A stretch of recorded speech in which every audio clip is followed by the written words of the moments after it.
Welcome to the Multicultural Mindset broadcast. Your host is Dr. Laverne Haynes Collins, a licensed professional counselor, award-winning trainer, and keynote speaker. Dr. Collins is the author of Overlooked, Counselor Insights for the Unspoken Issues in Black American Life. Dr. Collins has also been a featured monthly columnist in the American Counseling Association's Counseling Today magazine with her Honoring Diversity column. Now, here's Dr. Collins. Hi, everyone, and welcome to episode 1 of the Multicultural Mindset podcast, where we are going to explore the topics of race, faith, culture, and trauma as related to the mental health of Black Americans. I'm your host, Dr. Laverne Haynes Collins, and I am beyond excited about launching this podcast. I'll be coming to you once a week, launching a new episode probably every Friday with topics that help counselors grow out of the mindsets that don't serve our racially identified practice communities well. That's right. I want you to outgrow anything that you've been taught that blames Black communities for problems actually caused by racism. I want you to outgrow anything that suggests ways to fix Black people instead of fixing any failing but prevailing ideologies that we were taught in graduate school. And I want you to outgrow anything that you've been taught that points to biased mental health deficits in Black people, Black life, or Black culture. Instead, I want to help you grow into a multicultural mindset that makes your counseling a good fit for more members of Black communities.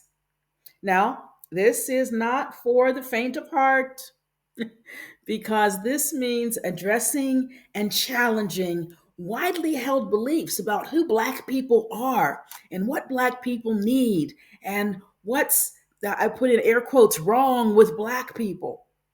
It means intentionally seeing what others overlook, intentionally seeing overlooked historical factors, overlooked identity issues, overlooked clinical bias, overlooked losses, and of course, overlooked strengths. Those are the 5 areas that I talk about in my book, and I'll be talking about those areas in upcoming podcast episodes too. Why? Because this is a critical topic for mental health professionals. And developing this multicultural mindset in counseling is absolutely essential. So, how do we as counselors avoid a monocultural mindset where we treat all of our practice community members the same way? And why does that even matter? So, let me give you 3 things. First, counseling cannot be race neutral within a Black practice community. Now, you'll notice me using the word practice community rather than clients. I'm being intentional about that because when we talk about decolonizing therapy, we talk about no longer using white hierarchical kinds of language where the person who is a part of the community being served is seen as somewhat less adequate or having deficits that they have to come to the counselor to fix. That's not what we're talking about here. When we talk about Black mental health, we're talking about healing, not fixing. So I don't say clients, I don't say patients, I say our practice community. So counseling cannot be race neutral within a Black practice community. And I tell my students and my supervisees all the time, if you treat everyone in your caseload the same way, regardless of their race or their ethnicity, you will be seen as culturally insensitive as a therapist. And if you're a white therapist, you might even be thought of as a racist. That statement is often shocking when I say if you treat everyone the same, regardless of their race or ethnicity, you'll be seen as culturally insensitive, and if you're white, perhaps even a racist. That's a shocking statement for students and even for experienced practicing counselors to hear. It's hard to take in. Many of us have been taught to adopt a so-called race neutral approach. And at first glance, it might seem like a fair way to practice, even a respectful way to practice. But here's the problem: race neutral counseling overlooks the unique challenges and the needs that are tied to a person's cultural and racial identity, such as the fact that Black people tend to have shorter life expectancies because of higher rates of many chronic illnesses and accidental deaths. You see, those premature losses, a premature loss of anyone in any family will result in changes to the family structure and changes in family roles. People have to pivot when someone leaves the family because they pass away unexpectedly or at a young age. But when counselors respond to the family's way of adapting by treating those adaptations as dysfunctional, we do people a disservice. What do I mean by that? Well, you can say there's just too many people in that house, or the boundaries are not firm enough in that home, in that family, or grandma shouldn't have to do all that. Let me tell you this: when death takes a family member, everybody has to adjust. And that is a strength of the Black family, not a deficit, not a sign of pathology. So we're not criticizing grandma for what she's doing because she's taking on grandkids, even though she's 70 or 80 years old. We're not criticizing how many people live in the home. We're not criticizing the roles that they take on by necessity because the family structure has shifted and they've all had to pivot. We tend, as a profession, we tend to pathologize what are normal adaptations to abnormal situations. Or here's another one: you'll often hear about communities of color not utilizing mental health services. And you may hear of how we as providers need to take education to the Black community. We need to educate Black people. Well, no, let's not start there. No. We need to not blame Black people for not utilizing a service that was never designed and intended with them in mind from the first place. We need to focus our education on providing services that are culturally sensitive and culturally responsive. If we continue to speak about educating the Black community, we blame the Black community for a situation that they did not cause, but a deficit that is ours. It's the deficit is on the professional side. It's a deficit on our end as a providing community. So, because you see, if there is a deficiency, how about it's not on the Black community? If there's a deficiency, it's in our profession not making continuing education training in cultural responsibility mandatory for license renewal. So instead of blaming the Black community as if there's a deficiency, how about we examine the system? How about we examine the provider system, the mental health system? How about we examine the assessments that we use to ensure that they are inclusive?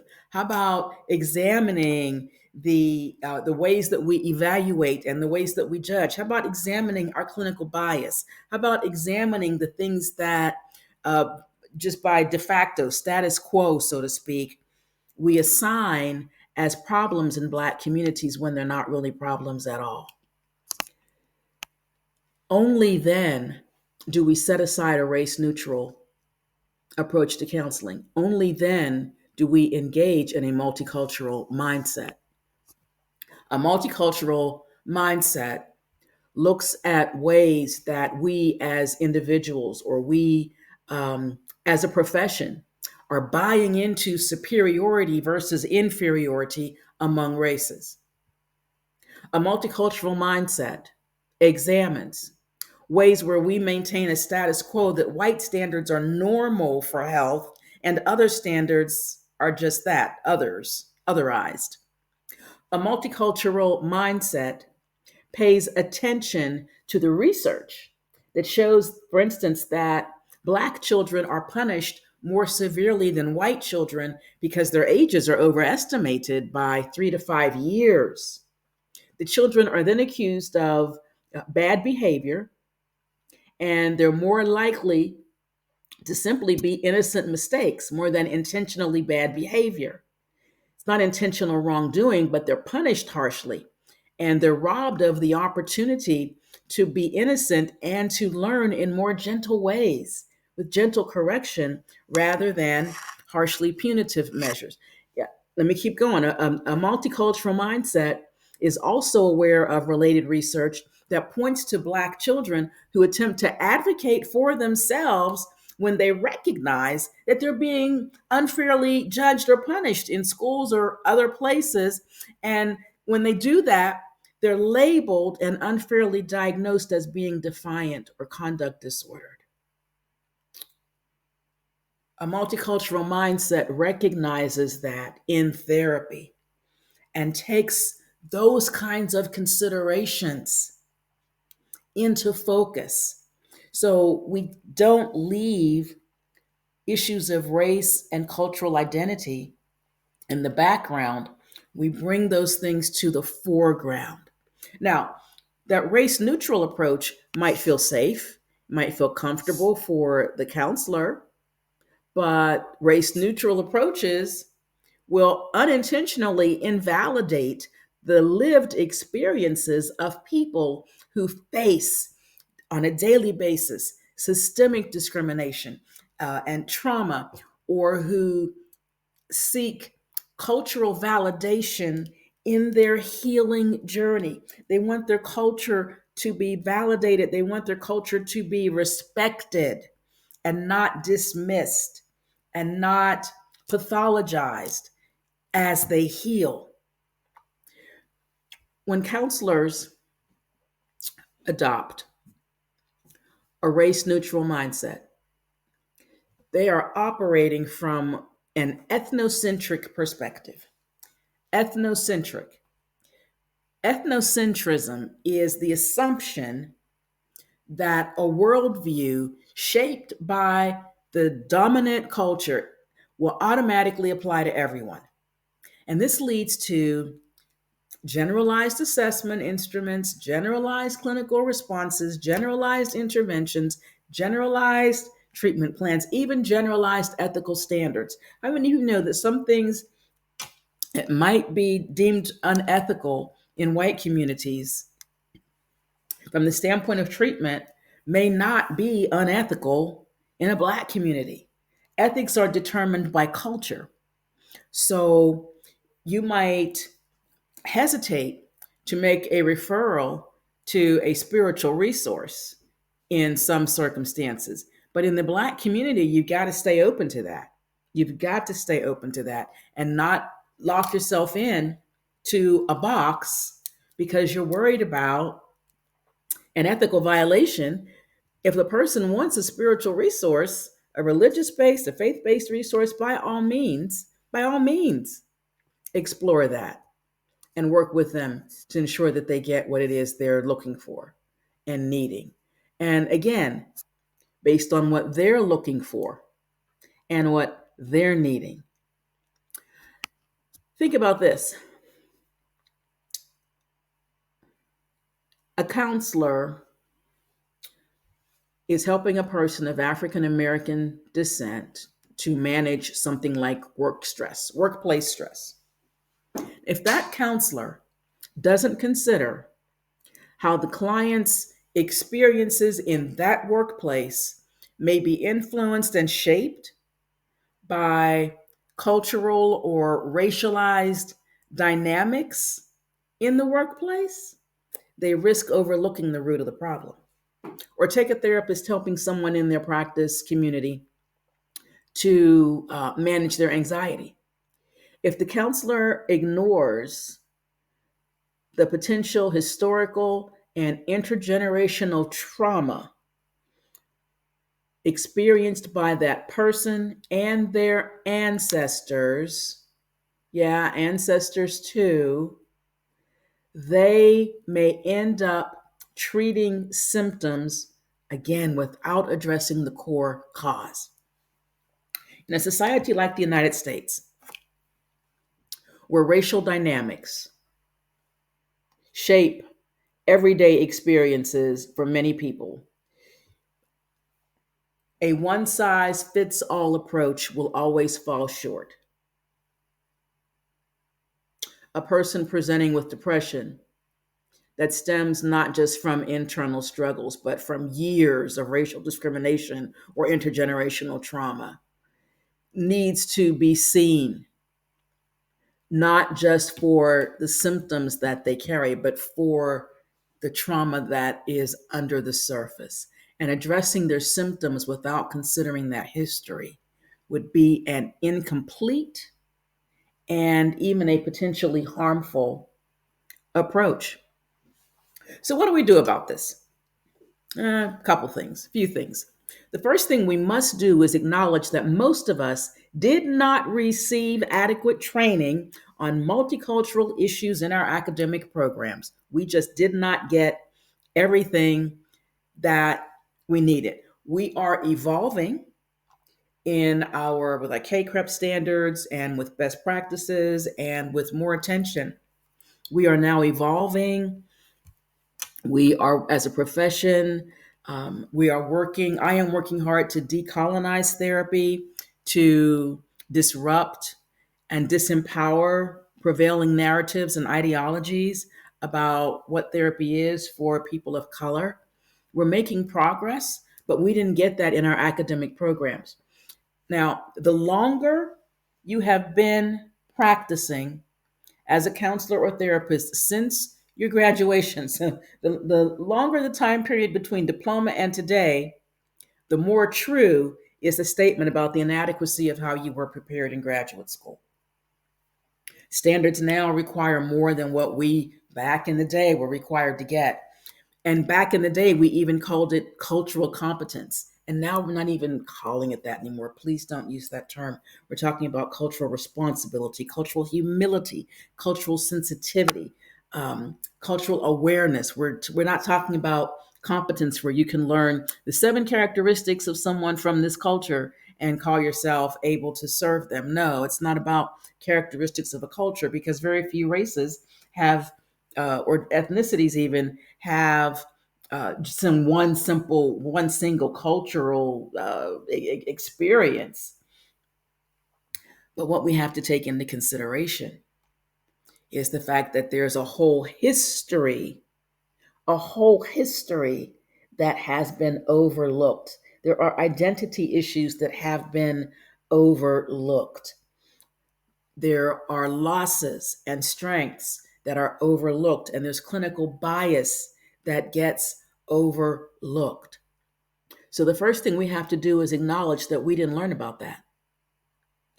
Typically, cultural issues just get a cursory glance, not just in educational programs, but also in practice, leaving counselors to enter the field with stereotyped ideas about whole groups of people. This is what you have to know about them, about this group. And we were never taught to challenge the status quo with that delivery. So first thing, acknowledge. That's cultural humility, when you can acknowledge that you don't have it all, that you are not culturally competent, and that while cultural competence sounds like some endpoint, some destination where you can pass the test. We talk about cultural humility. It is ongoing because you are always submitting yourself to introspection. You are always examining and exploring your own heart, your own attitudes, your own expectations, your own assumptions. And you're always, always, always challenging the status quo within our profession. Second thing, make sure that you always include multicultural mindset trainings when you're selecting your continuing education courses to renew your credentials. Now, I know you're on a budget, but don't choose all of your CE hours from a list of free courses just so you can check a box and not spend a dime. You just want to add up the required hours. My point of view is this, that I believe every state and every credentialing organization should make multicultural continuing education mandatory, just like ethics hours are mandatory. So make it mandatory for you. Make it mandatory for you. Decide that you will get an adequate number of continuing education hours in multiculturalism, and then do it. Do it. To avoid having that status quo mindset, to avoid going with the prevailing ideologies, it's important for counselors to understand the realities of the members of their practice community. That means we create a space where people are invited to discuss these experiences. They're invited to acknowledge issues of racial identity and what it means to be uh, a Black or African American person in these 50 states and territories. It means asking open-ended questions. Probably in a few more episodes down the road, I'm going to talk about a personal race narrative where people will explore their history of race as a therapeutic intervention. And you'll be surprised at the slights and the trauma and the microaggressions and the things that have built up, even to the point of causing racial battle fatigue or the point of causing maybe compound PTSD or complex PTSD. And the individuals have never sat and made a comprehensive list of everything they've been through. I did that with a client, a member of my practice community. You see, I'm still learning to make that correction. I did that with a member of my practice community. And when she considered everything that she had been through, she said, my goodness, that is a lot. I never looked at it cumulatively. She had only considered separate events, but had not considered the cumulative effect on her brain, on her emotions, on her ability to be present, on her emotional regulation. So we didn't, in her case, start with this is how you handle anxiety and this is how you handle depression, this is how you handle irritability. We started by looking at what she had been through and what were the effects upon all of those experiences that she had had over the course of her lifetime as an African American woman, including early deaths in her family, including being exploited and sexually abused by employers, including so many other things. So many other things. And lastly, developing a multicultural mindset is more than just addressing potential blind spots. It's also about lifting critical issues out of the shadows. And I tell you this, and I want you to really embrace this. Clients from marginalized communities will bring unique forms of resilience, unique forms of faith, expressions of faith, and a unique sense of community and family to the therapeutic space. And when you ignore those strengths in favor of a generic treatment plan, you deny the client a chance to use their cultural assets in their healing journey. We don't want to deny a person the ability to use their strengths and claim their assets as assets because we come from a system that pathologizes everything that does not look a certain way, that does not look a white way. We have to adopt a multicultural mindset. That's all I have for today. I thank you for tuning in to today's episode, our first episode on building a multicultural mindset in counseling. I hope this episode encourages you to look deeper into your practice. I hope I've encouraged you to challenge old assumptions and develop a truly inclusive approach to therapy.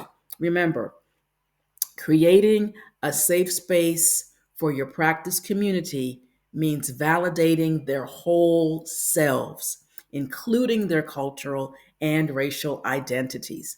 So let's continue this journey toward cultural responsiveness and awareness and humility and sensitivity together, one step at a time. As always, if you enjoyed today's episode, please let me know. And this is Laverne Haynes Collins. I'm signing off, and until next time, keep practicing with empathy, humility, and a multicultural mindset.